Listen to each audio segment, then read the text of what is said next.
but this game, I've fallen in love with it. If you see me play Dear Esther, you know how much I like this thing. This game is like Dear Esther, but it kind of has a vibe from the Hitchhiker's Guide to the Galaxy movie with the narrator. It just feels like that, and I love this game already. I've played a little bit of it, I know what I'm doing. But there are a bunch of choices in this game, like there'll be one coming up in a minute. I am going to do everything the narrator tells me to do. So, when you play this game, you can decide to do the opposite if you want to. I think straight away there's like 3 paths you can take. So I'm going to take the path he tells me to go. Stanley decided to go to the staff lounge to check on his co-workers. He never functioned well by himself and constantly needed support and guidance from others, so the thought of total solitude was terrifying to him. When Stanley came to a set of 2 open doors, he entered the door on his left. See right here, the first choice. You could go where he's telling you to go, or you could disobey him and go to the right.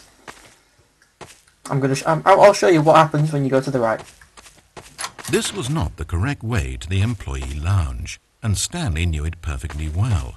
So he turned left at the first open door and walked back in the right direction. There you are. You could either get back on the right place where he's telling you to go, or you could carry on disobeying him. So I'm going to go. And like that, he was back on track. I'm going to do what he's telling me to do.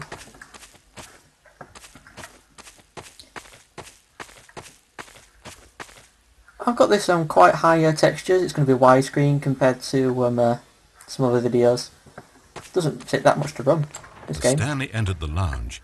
He was horrified to find not a single person here. There's no one He here. decided he would walk up to see his boss, hoping that he would find an answer there. Watch my face.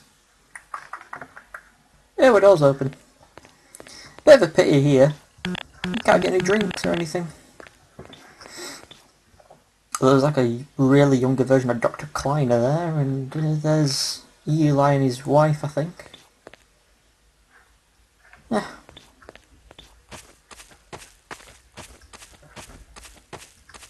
Coming to a staircase, Stanley walked upstairs to his boss's office. Here's the other possibility. You could go downstairs. I haven't been downstairs ever. I did go the complete opposite way before.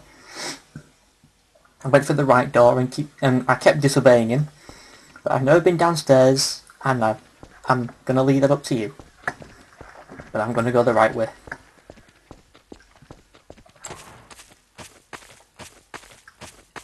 Entering his manager's office, Stanley was once again stunned to discover not an indication of any human life. There's no one here. It was at this point that he began to feel dizzy and a little sick, Ugh. and even thought he might pass out when suddenly he noticed a keypad next to the filing cabinet What's in the that? corner of his boss's office. What? Stanley had never seen this panel before and had no idea what combination of numbers would produce any result.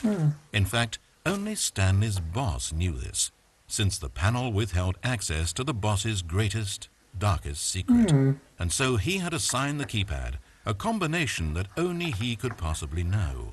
The number of his freshman dorm number in college, 1957. But of course, Stanley couldn't possibly have known this. Yeah, I don't know the code.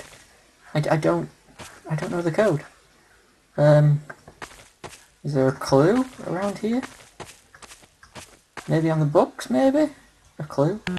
Oh, I can't do anything with the books. Stanley just sat around twiddling his thumbs. Trying to input anything on the keypad was useless, since he could never possibly know that the combination was 1957. Yeah, how am I supposed to know that? I don't know that. I wish I could jump on the chair, but I can't. There's no jumping in this game. I'm not crouching. But I... 1957. And that's the last thing he says. If you just leave it long enough, he'll say some stuff, and that's the last thing he says, and he doesn't say anything else after that. By simply pushing random buttons on the keypad, Stanley happened to input the correct code by sheer luck. Amazing. Really is. Stanley ventured forth into the newly opened passageway. As he drew deeper into the bowels of the building, Stanley had no idea where he was or what this place held. And just as he began to think he might not discover a thing, he emerged into a long room to find... I got to this point and I was absolutely terrified. Because this game is classed under horror on a Desjardins thingamabobby. I think it's called that. I was absolutely terrified.